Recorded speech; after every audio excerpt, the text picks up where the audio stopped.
오늘 우리에게 주시는 하나님 말씀을 봤는데요. 에베소서 6장 10절에서 17절까지 말씀을 우리가 한 절씩 교독하여 받도록 하겠습니다. 10절 제가 먼저 읽겠습니다. 끝으로 너희가 주 안에서와 그 힘의 능력으로 강건하여지고 마귀의 관계를 능히 대적하기 위하여 하나님의 전신갑주를 입으라. 우리의 씨름은 혈과 육을 상대하는 것이 아니요 통치자들과 권세들과 이 어둠의 세상 주관자들과 하늘에 있는 악의 영들을 상대함이라. 그러므로 하나님의 전신갑주를 취하라. 이는 악한 날에 너희가 능히 대적하고 모든 일을 행한 후에 서기 위함이라. 14절 그런즉 서서 진리로 너희 허리띠를 띠고 의의 호심경을 붙이고 평안의 복음이 준비한 것으로 신을 신고 16절 모든 것 위에 믿음의 방패를 가지고 이로써 능히 악한 자의 모든 불화살을 소멸하고 구원의 투구와 성령의 검 곧 하나님의 말씀을 가지라. 아멘. 하나님 말씀입니다. 모두 자리에 앉겠습니다. 자, 오늘은 예수 동행 설교 이제 7번째 말씀을 드리는데 예수 동행이 있어서 너무너무 중요한 주제인 영적 전쟁에 대한 말씀을 좀 나눌게요. 여러분 지금도 세계 곳곳에 전쟁이 일어나는 나라들이 있지요. 빨리 그 전쟁이 그치기를, 다시는 우리가 서로를 죽이는 그러한 일들이 멈춰지기를 위해서 기도하고 있는데, 그런데 여러분 그러한 눈에 보이는 육의 전쟁도 있지만 눈에 보이지 않지만 육의 전쟁보다 더 치열한 전쟁이 있습니다. 그게 이제 영적 전쟁이에요. 자, 그런데 그 영적 전쟁을 우리가 누구와 싸우고 있는지를, 그 영적 전쟁의 대상을 먼저 좀 알 필요가 있습니다. 그 대상이 어디에 나오냐면 오늘 본문 에베소서 6장 12절을 볼게요. 자, 이제 우리의 싸움의 대상입니다. 말씀을 좀 볼게요. 우리의 씨름은 혈과 육을 상대하는 것이 아니요 통치자들과 권세들과 이 어둠의 세상 주관자들과 하늘에 있는 악의 영들을 상대함이라. 자, 이제 우리의 영적 싸움은 사람하고 싸우는 게 아닙니다. 어떤 문제랑 싸우는 게 아니라 오늘 말씀해 보니까 이 공중의 권세를 잡은 악한 영이 있다는 거예요. 그게 바로 마귀입니다. 그러니까 우리가 영적 싸움은 마귀와의 싸움이에요. 그래서 베드로 사도가 베드로전서 5장 8절에 뭐라고 말씀했냐면, 말씀을 볼게요. 영적 싸움 중에 있기 때문에 근신하라, 깨어라. 너희 대적 마귀가 우는 사자같이 두루다니며 삼킬 자를 찾나니. 여러분, 그 만약에 우리가 근신하고 깨어있지 않으면 베드로 사도는 어떻게 될 거라고 그랬냐면 우리가 우는 사자에게 삼킴을 당하게 될 거다, 그렇게 경고하고 있어요. 이게 뭘 말하는 거죠? 영적 전쟁에서는 한순간도 방심할 수가 없다는 거예요. 여러분, 실제로 우리가 총알이 막 지금 쏟아지는, 막 그런 폭탄이 떨어지는 그런 전쟁 중에 있다면 한순간이라고 방심할 수 있겠습니까? 어디에서 총알이 날아올지 모르는데 영적 싸움도 똑같아요. 한순간도 방심할 수가 없는데, 자, 근데 문제는 우리가 이 영적 싸움의 대상인 마귀가 우리를 공격하는 목표가 있습니다. 육의 전쟁에는 기지가 있지요. 또 식량고가 있고 탄약고가 있고. 그런데 영적 전쟁에서 마귀가 어디를 공격하냐면 마귀의 공격 목표는 태초부터 지금까지 한 번도 변한 적이 없어요. 바로 우리의 마음입니다. 마귀는 우리의 마음을 공격해요.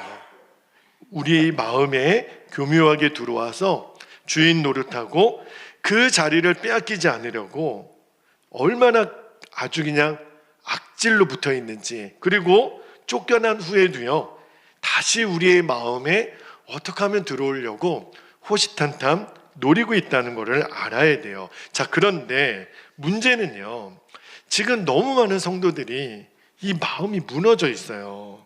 그러니까 나는 마귀의 시험에 넘어지게 될 거라고 이미 우리 마음이 무너져 있는데 이런 거예요. 나는 안 돼. 어쩔 수 없어. 그냥 이대로 사는 거지 뭐. 이런 마음이 여러분에게 조금이라도 들었다면 지금 내 마음이 마귀의 공격에 무너져 있는 거예요. 마귀는 계속 우리의 마음에 부정적인 믿음을 심어주는 거거든요. 그러니까 여러분들이 어떤 유혹이나 시험을 만날 때 이제 느껴야 돼요. 아, 지금 마귀가 나를 공격하고 있구나. 여러분, 우리가 가족끼리나 형제들끼리나 이렇게 갈등이나 어려움이 생길 때 있죠.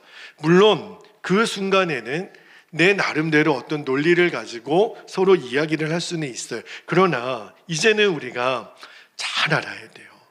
넘어지고 나서 알지 말고 그런 상황을 맞닥뜨렸을 때 또는 그런 조짐이 보였을 때 아, 지금 악한 영이 내 마음을 공격하고 있구나. 교묘하게 숨어서 공격하는 거예요. 어둠 속에서 우리를 지배하려고. 여러분, 저는 하나님의 은혜라고 생각하는데 요즘 굉장히 SNS 또 미디어가 굉장히 발달되어 있지요.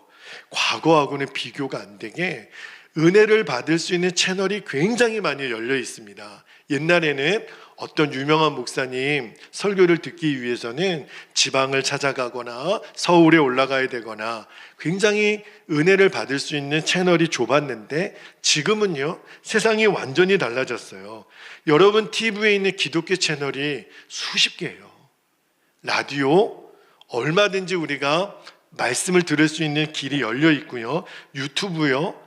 대한민국에서 뿐만 아니라 전 세계의 유명한 목사님들의 설교나 강의를 24시간 아무 때나 들을 수 있어요. 옛날하고는 비교가 안 돼요. 성경책이요. 제가 갖고 있는 성경 번역본이 10권 정도 돼요. 시중에 성경 공부 교재도 얼마나 다양한지 각종 세미나 훈련 받을 수 있는 길이 너무너무 많아요. 자, 그런데 그럼에도 불구하고 왜 우리가 은혜를 이렇게 쉽게 잃어버리나 이유가 있어요.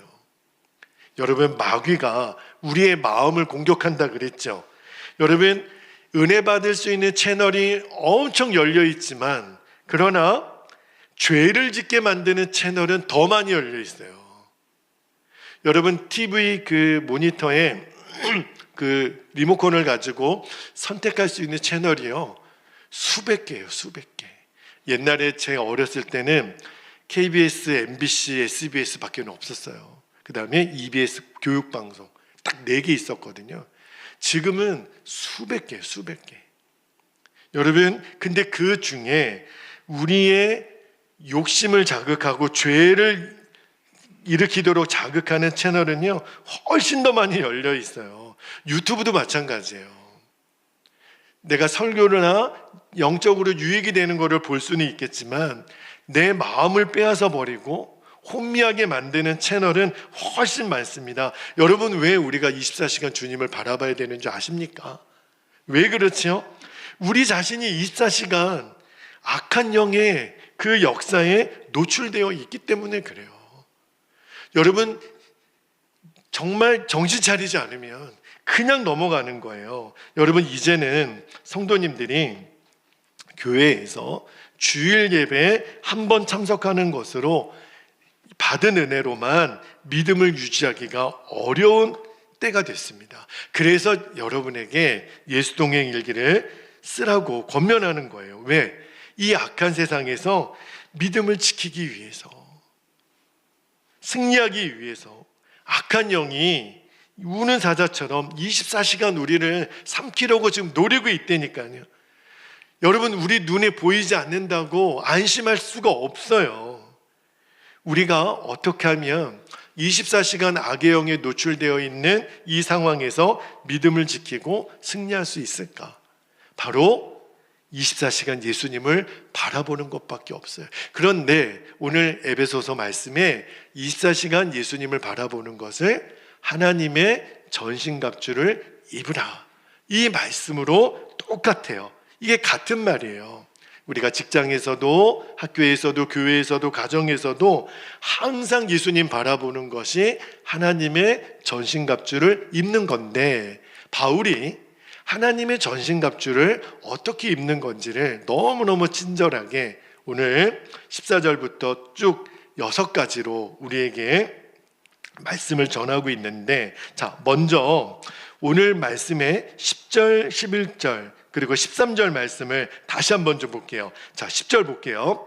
끝으로 너희가 주 안에서와 그임의 능력으로 강건해지고 마귀의 관계를 등이 대적하기 위하여 뭘 입으라 그랬죠? 하나님의 전신갑주를 입으라. 13절에도요. 그러므로 하나님의 전신갑주를 취하라. 입으라, 취하라 똑같은 거예요. 이는 악한 날에 너희가 능히 대적하고 모든 일을 행한 후에 서기 위함이라. 자, 이제 영적 전쟁에서 마귀와의 전쟁을 해야 되잖아요.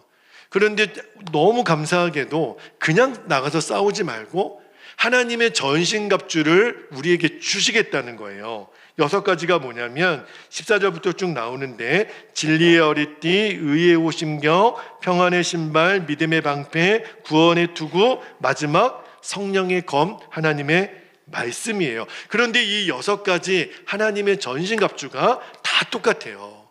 주 예수 그리스도 그분이세요.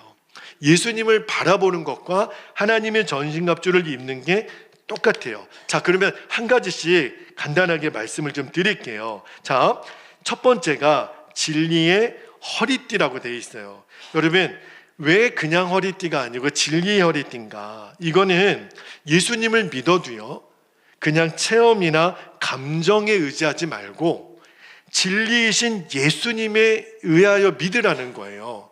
자, 진리는 예수님밖에 없습니다. 요한복음 14장 6절을 볼게요.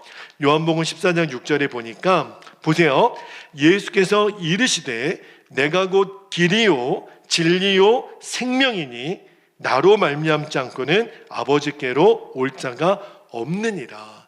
여러분, 이 요한복음 14장 6절 말씀을 영어 성경에는 이 길과 진리와 생명에 정관사 더가 붙어 있습니다. 뭘 말하는 거죠? 그것밖에 없다는 거예요. 유일하다라는 거예요. 예수님만이 길이고 진리고 생명, 유일한.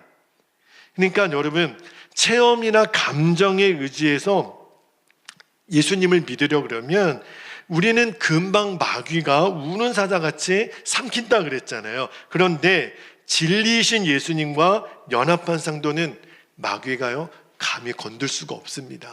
여러분, 법정에서도요, 진리를 아는 자 앞에서는, 팩트를 아는 자 앞에서는 거짓말 하는 자가 꼼짝 못해요. 내가 봤습니다, 들었습니다, 녹음이 있습니다, 영상이 있습니다. 그러면 거짓말하는 자가 꼼짝 못하는 것처럼 진리신 예수님 안에 붙어 있으면 마귀가 우리를 건들 수가 없어요. 이게 진리의 허리띠예요. 두 번째는 의의 호심경이라 그랬어요. 호심경이라는 단어가 좀 어렵죠. 쉽게 말하면 방탄조끼라고 여러분이 이해를 하시면 돼요. 역시 의의 호심경도요, 예수님 그분이세요. 자, 고린도전서 1장 30절을 한번 볼게요. 고린도전서 1장 30절에 보면 보세요. 너희는 하나님으로부터 나서 그리스도 예수 안에 있고 예수는 하나님으로부터 나와서 우리에게 지혜와 그 다음에 의로움과 거룩함과 구원함이 되셨으니 이렇게 말씀하세요. 여러분, 우리가 원치는 않지만 죄에 무너질 때가 있어요. 죄를 질 때 금방 마귀가 와서 우리에게 뭐라고 얘기하는 줄 아십니까? 아이고, 예수 믿는다고 하더니 꼴 좋다. 이 사실을 다른 사람이 알면 너 어떡할 거야? 마귀가요, 우리가 죄에 무너지잖아요. 우리한테 와서 이렇게 참소해요. 이때가 제일 비참한 거죠. 내가 이것밖에 안 되나. 근데 여러분, 이때 꼭 기억하셔야 돼요. 우리가 아무리 큰 죄를 아무리 무서운 죄를 지었다 하더라도 우리가 할 일은 속죄주이신 예수님을 바라보는 겁니다. 처음부터 우리의 죄는 내 힘으로 이겨지는 게 아니에요. 죄는 예수님이 나의 의가 되시면 죄는 이겨지는 거예요. 십자가에서 예수님이 우리의 죄를 용서하셨잖아요. 그 예수님을 바라보면 마귀가 어떠한 죄책감으로도 나를 무너뜨릴 수가 없습니다. 왜요? 예수님이 내 죄를 지고 십자가를 지셨거든요. 우리가 할 일은 죄에 무너졌을 때라도 예수님을 바라보는 거예요. 이게 바로 의의 호심경이에요. 세 번째입니다. 세 번째 보면 평안의 신발이라고 되어 있어요. 여기 평안의 복음이 준비한 신을 신으라 그렇게 되어 있는데, 이것도 역시 예수님을 바라보는 거예요. 우리에게 두려움이 오죠. 그러나 두려움보다 예수님이 나와 함께 계심이 믿어지면 그때요, 놀랍게도 내 안에 평안이 임해요. 자, 요한복음 14장 27절을 볼게요.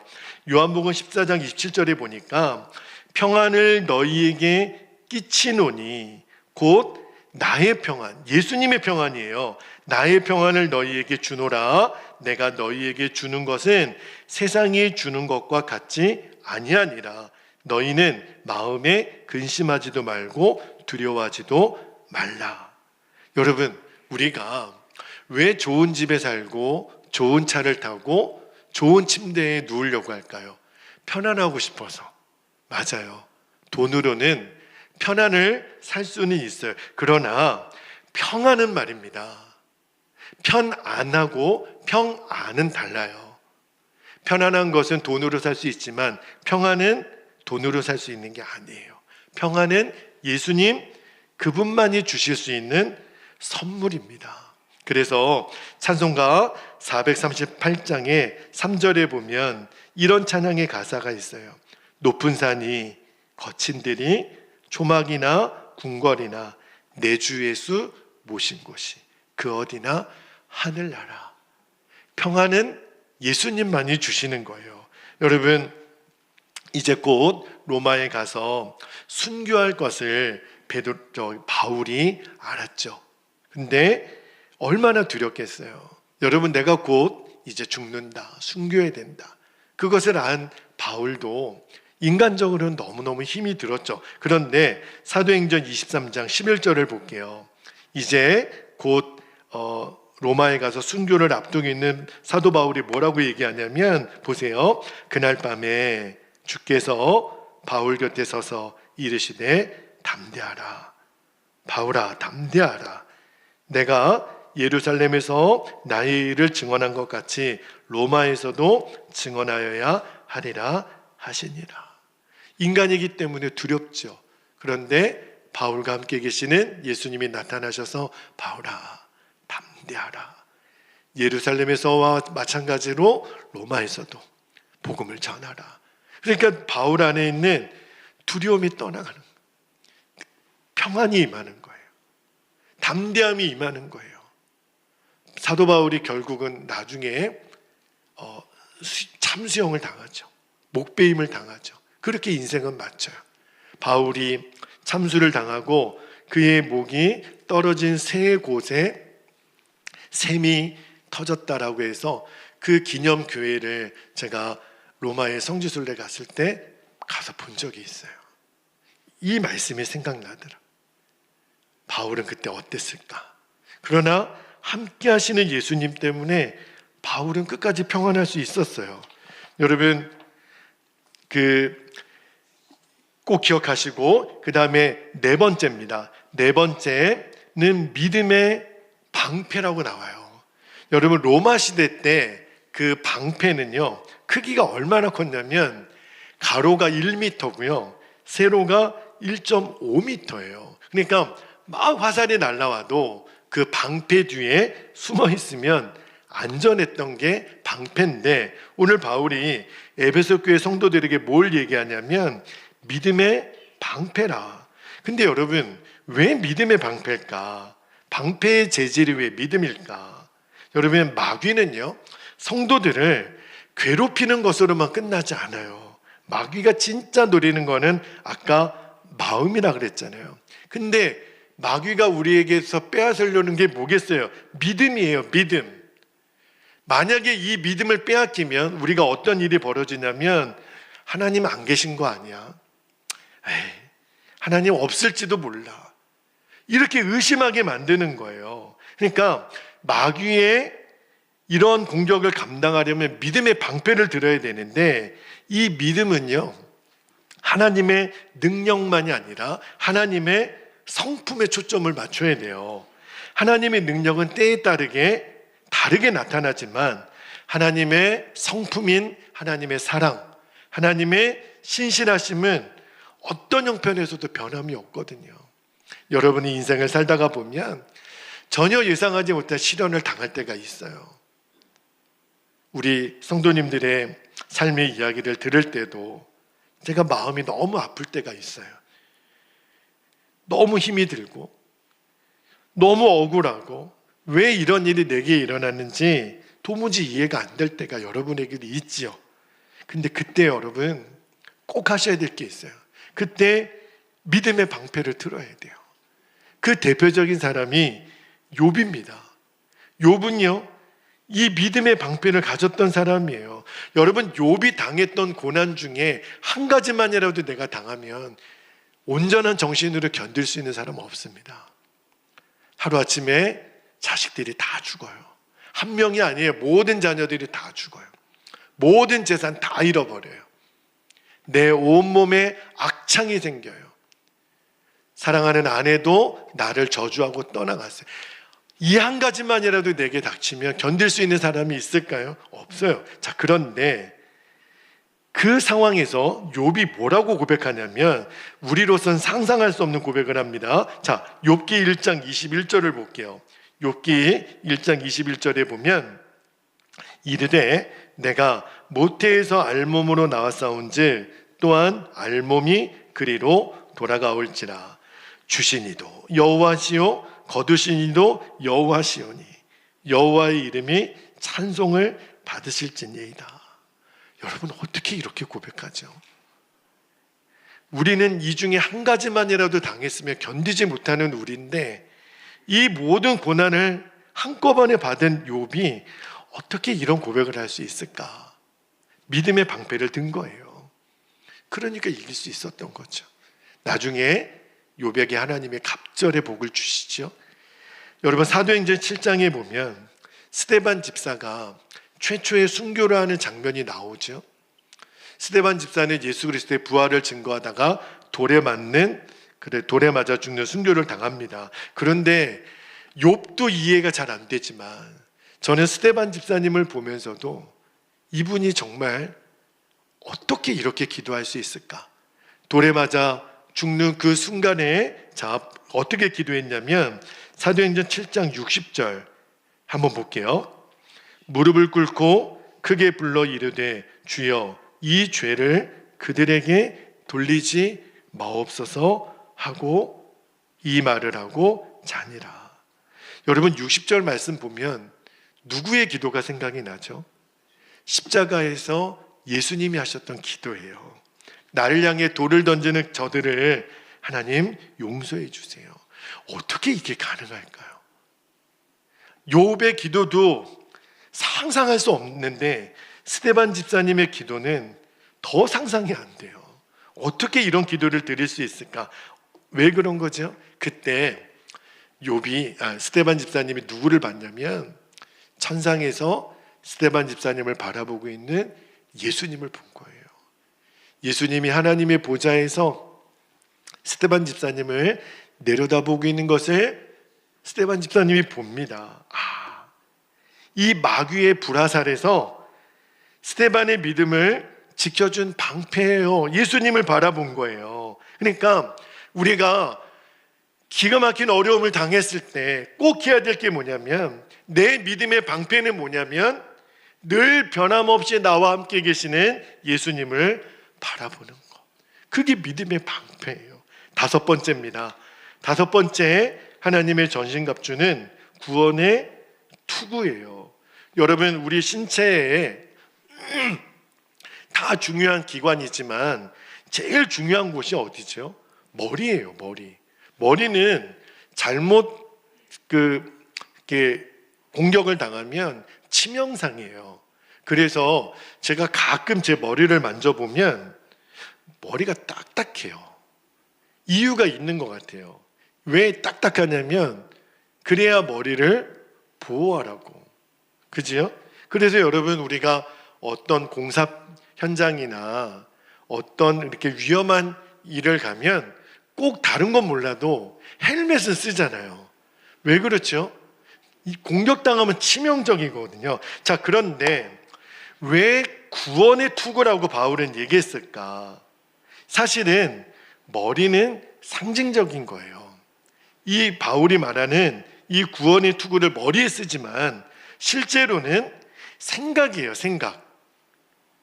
그러니까 구원의 투구는 뭐냐면 예수님께서 항상 나의 생각을 지켜주셔야 된다.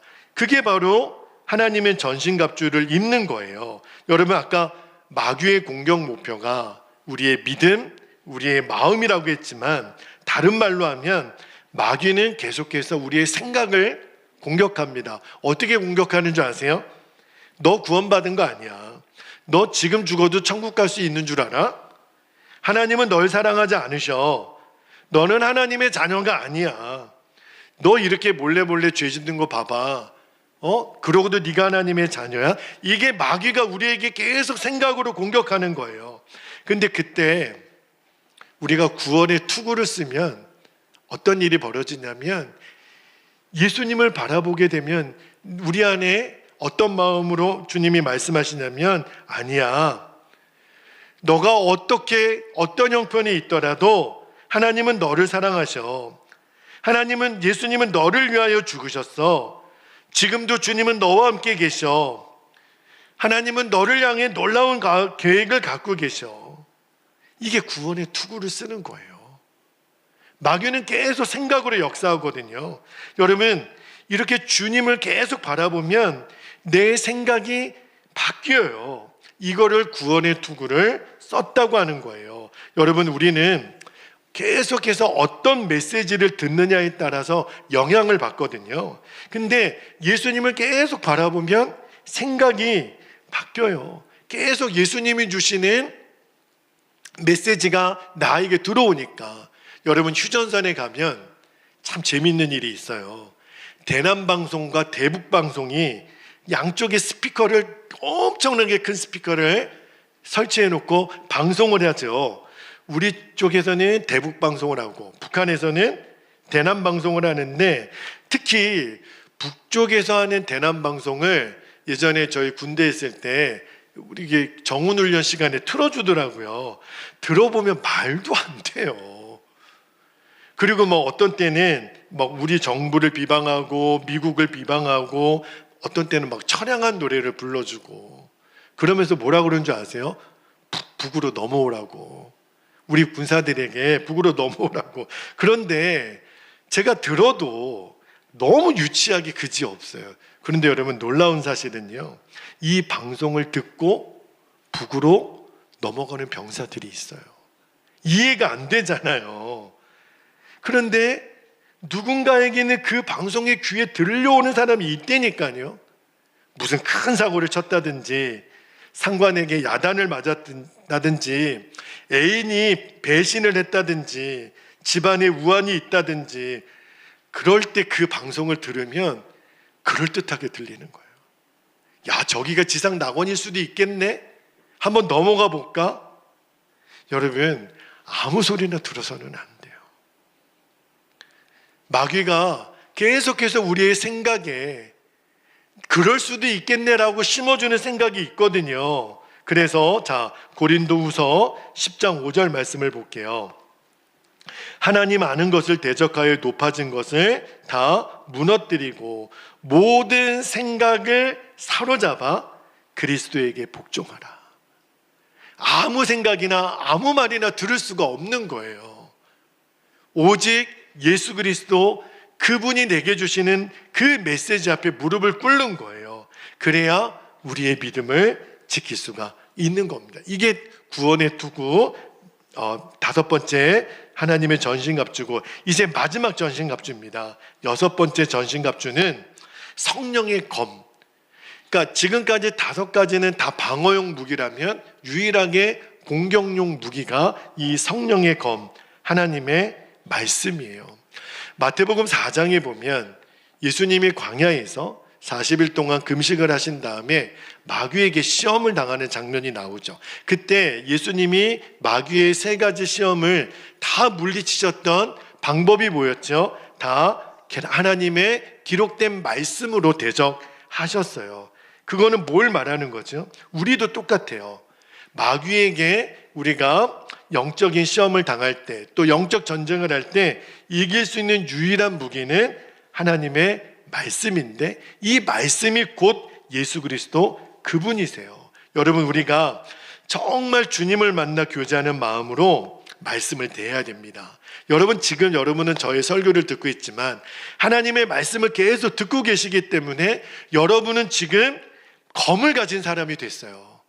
이제 마귀랑 싸워서 내가 휘두를 수 있는 검을 지금 가진 것과 똑같아요. 그런데 말씀이 언제나 검처럼 내가 자유롭게 사용할 수 있으려면 늘 준비하고 있어야 됩니다. 제가 군대에서 그 훈련병 시절 때 꼭 그 밤마다 이렇게 저희는 그 M16 그 소총을 저희 때는 썼는데 맨날 밤마다 했던 일이 뭐냐면 그걸 분해해요. 그리고 계속 기름으로 닦습니다. 그리고 또 그거를 결합해요. 그 일을 무던히도 반복했습니다. 왜 이런 쓸데없는 짓을 하나. 그런데 늘 이 총기가 결정적인 순간에 발사가 될 수 있도록 준비가 되어져야 돼요. 얼마 전에 저희 지방에서 목사님 그 교회 사택에 불이 났어요. 그래서 우리 성도님들도 함께 우리 재난구호 헌금을 해주셔서 잘 전달하고 왔는데, 근데 그 목사님 그런 얘기를 하시더라고요.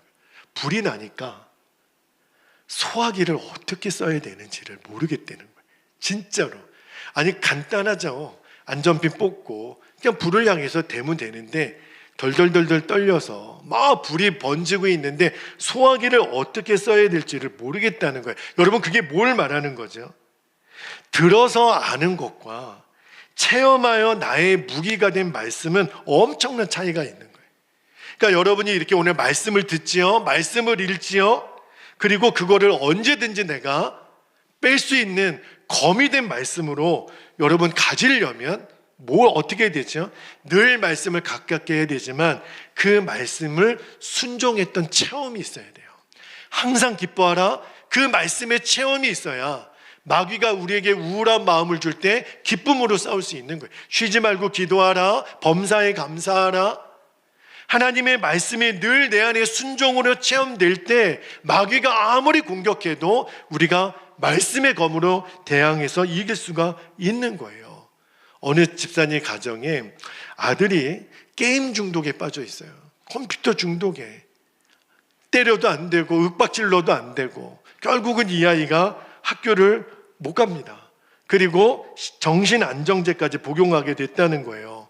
도대체 이 일을 어떻게 하면 좋습니까? 목사님 도와주세요. 그래서 목사님이 그 부모에게 성경을 읽어주라고 부탁을 했다는 거예요. 특히 마가복음을 좀 읽어주시라. 왜 마가복음입니까? 마가복음에 귀신을 내쫓는 이야기가 굉장히 많이 나오거든요. 부모님도 처음에는 그런다고 될까? 그리고 아이가 성경을 읽어주니까 나가라고 막 거부하는 거예요. 그래도 엄마가 크게 읽어줍니다. 귀신아, 내게 말하노니 떠나가라. 억지로라도 읽고 또 읽고 했더니 나중에 한 달이 지나고 나서 아이에게 변화가 일어나는 거예요. 그렇게 죽어라 방황했던 아이가 점점 부드러우기 시작하고 아이가 불면증으로 잠을 못 자는 거예요. 여러분, 게임 중독에 빠진 아이들은요, 일주일 동안 잠을 안 자고도 할 수 있다는 거예요. 기가 막히죠. 그냥 라면 먹고 계속 게임하는 거예요, PC방에서. 그런데 이 불면증에 사로잡혔던 아이가 성경을 들으면서 잠이 오더라는 거예요. 나중에 학교에 갈 수 있게 됐고 약을 끊게 되고. 말씀의 능력이에요. 말씀의 능력. 여러분 한번 해보세요. 내가 도저히 지금 끊어지지 않는 어떤 중독과 같은 그런 임박임의 죄가 있다면 하나님 말씀을 계속 내 안에 선포하는 거예요. 자, 지금까지 6가지 하나님의 전신갑주를 여러분께 말씀을 드렸는데, 중요한 것은 여러분, 갑옷은요 들고 다니는 게 아니에요. 갑옷은 뭐 하라고 있는 거죠? 입어야 돼요. 가지고 있으면 보호해 주는 게 아니라 입어야 돼요. 하나님의 전신갑주도 들고 다니라고 준 게 아니고 입으라는 거예요. 자, 어떻게 입으라는 거죠? 하나님의 전신갑주를 입는 것도 똑같아요. 주 예수님을 24시간 바라보고 주님과 동행하라는 거예요. 그래서 예수님이, 자, 마태복음 26장 41절을 볼게요. 예수님이 제자들에게 겟세마네 동산에서 계속 잠들어 있으니까 뭐라고 말씀하시냐면 이렇게 말씀하세요. 시험에 들지 않게 깨어 기도하라. 마음에는 원이로되 육신이 약하도다. 근데 이렇게까지 말씀하셨는데 세 제자가 조는 거예요. 기도하지 않고 잠들어 있는 거예요. 나중에 어떻게 됐는 줄 아십니까? 베드로가 이때 기도하지 않고 잠들어 있다가 예수님 붙잡혔을 때 예수님 부인하고 도망갔어요. 멀찍이 따라갑니다. 아무것도 아닌 말에, 여러분, 우리가 영적으로 깨어있지 않으면, 하나님의 전신갑주를 입지 않으면 아무렇지도 않은 말 한마디 때문에 무너지는 거예요. 그래서 항상 시험에 들지 않도록 깨어있어야 합니다. 그래서 여러분에게 동행일기를 써보라는 거예요. 쓰기 싫을 때 더 써보라는 거예요. 피곤할 때 더 기도해 보라는 거예요. 어느 교회에 담임 목사님이 갑자기 사임하는 일이 있어서 어려움을 당한 교회에 할 수 없이 수석 장로님이 유명하신 목사님들을 모시고 우리 누구의 잘잘못 따지지 말고 우리가 매일 특별 기도를 들어가시자. 그래서 하루하루 교회 성도들이 모여서 기도하는데 맨 마지막 날 오신 목사님이 이런 권면을 하셨대요. 여러분, 우리 장로님 너무 잘하셨습니다. 교회가 큰 어려움이 왔을 때 지금이라도 정신 차리고 기도를 시작하신 것 정말 잘하셨습니다. 그런데 이제부터는 그렇게 하시면 안 됩니다. 이제는 문제가 생기기 전에 지금처럼 이렇게 기도하셔야 됩니다.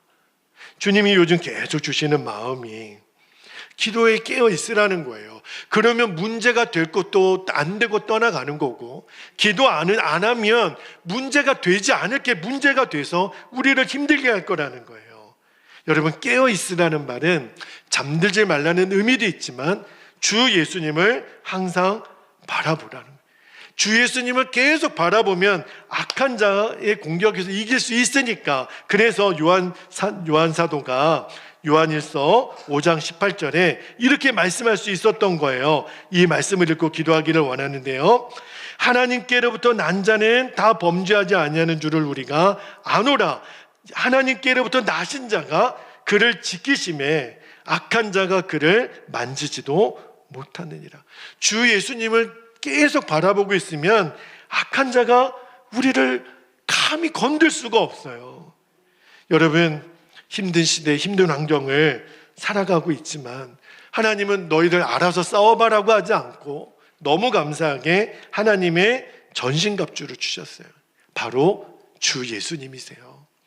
예수님과 동행하는 자가 하나님의 전신갑주를 입는 거예요. 늘 예수님 생각하고 예수님 바라보고. 그래서 우리가 동행일기를 한번 써보자는 거예요. 저라고 왜 안 넘어지겠습니까? 저라고 왜 늘 실수가 없겠습니까? 늘 죄를 안 짓겠습니까? 그런데 동행일기를 쓰는 시간이 되면 견딜 수가 없는 거예요. 오늘도 나의 연약함을 알게 되니까. 그러나 그 순간에 내가 주 예수님을 한 번이라도 더 바라보면 느껴져요. 내가 지금 하나님의 전신갑주를 또 입고 있구나.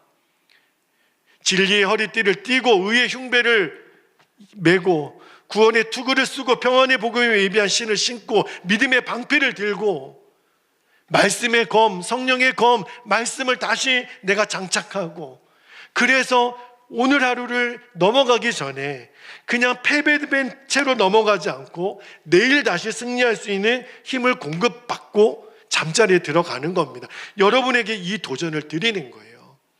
한번 시도해 보세요. 오늘 한 줄이라도 여러분이 한번 기록해 보세요. 오늘 주신 말씀의 은혜를 한번 기록해 보세요. 주님이 우리를 지키시고 인도하십니다. 이게 바로 하나님의 전신갑주를 입으라는 거예요. 이제 우리 함께 기도하겠습니다. 두 가지 기도 제목을 여러분께 나누고 우리가 간절히 기도하기를 원합니다. 첫 번째는 날마다 예수님 바라보며 하나님의 전신갑주를 입는 거예요. 그래야만 영적 전쟁에서 믿음으로 승리할 수 있습니다. 여러분 지시면 안 돼요. 이번 한 주간 매일 승리하기를 축복합니다. 두 번째, 우리의 생각과 마음을 지켜주시도록 기도해야 돼요. 마귀가 끊임없이 거짓과 정죄로 우리를 흔들려고 하고 있거든요. 그때 성령의 검, 하나님의 말씀으로 승리하게 하옵소서. 오늘 여러분 전신갑주를 입으십시오. 말씀의 검을 단단히 드십시오. 그리고 이번 한 주간 어떤 상황에서도 하나님의 전신갑주를 입고 승리하시기를 바랍니다. 이 시간 주님의 이름을 간절히 부르고 통성으로 기도하겠습니다. 주여